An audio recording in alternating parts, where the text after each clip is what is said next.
ভোটের দামামা বাজলো, এবার দেওয়াল লিখন শুরু করলো মহিলা তৃণমূল কংগ্রেসের কর্মীরা। দুর্গাপুরের সগরভাঙা মাঝের মোড়ের কাছে দেওয়াল লিখনে সামিল হলো মহিলা তৃণমূল কংগ্রেসের কর্মীরা। উঠল জয় বাংলা স্লোগান।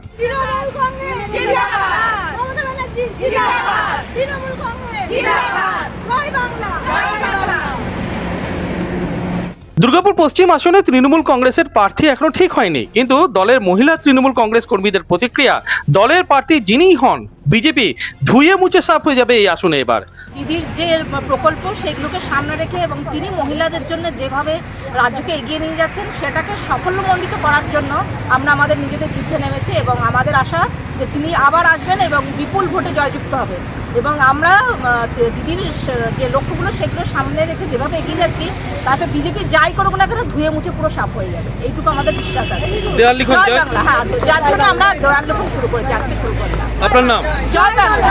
মহিলাদের জন্য মুখ্যমন্ত্রী যে কাজগুলো করেছেন, ফের বাংলার মসনদে আসছে তৃণমূল সরকার, যা আজ বলার অপেক্ষা রাখে না বলে মহিলা তৃণমূল কংগ্রেসের কর্মী সমর্থকরা বলছেন। করেছি আজকে, কারণ প্রার্থী যেই হোক না কেন আমরা সবাই জানি যে তৃণমূলের যে প্রকল্প সেই প্রকল্প অনুযায়ী আমাদের তৃণমূল আমাদের জিতবেই, তৃণমূল আসছে সেই অনুযায়ী আমরা আমাদের এই প্রকল্প নিয়ে আমরা আমাদের কাজ শুরু করে দিয়েছি। আর আমরা সবথেকে বড় কথা, আমরা মহিলারা যারা আমরা তত রাজনীতি বুঝি না, কিন্তু আমরা দিদির প্রকল্পগুলোকে চিনি। দিদি যেভাবে এগিয়ে চলেছে মেয়েদের জন্য যেটা ভাবছে, আমরা সেই ভেবে দিদির সাথে আমরা আছি এবং দিদির প্রার্থী হিসেবে যারা দাঁড়াবে আমরা তাদেরকে জেতাবার জন্য যা কিছু করতে হবে আমরা তার জন্য লড়াই করব। লড়াই আমরা শুরু করে দিয়েছি। আজ থেকে আপনার দেওয়াল লিখন শুরু করলেন? হ্যাঁ, আজকে আমরা দেওয়াল লিখন শুরু করেছি।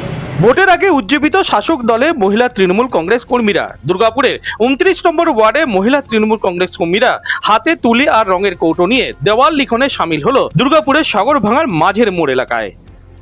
দুর্গাপুর থেকে অনুরাধা সেনগুপ্তের রিপোর্ট, খাঁটি খবর।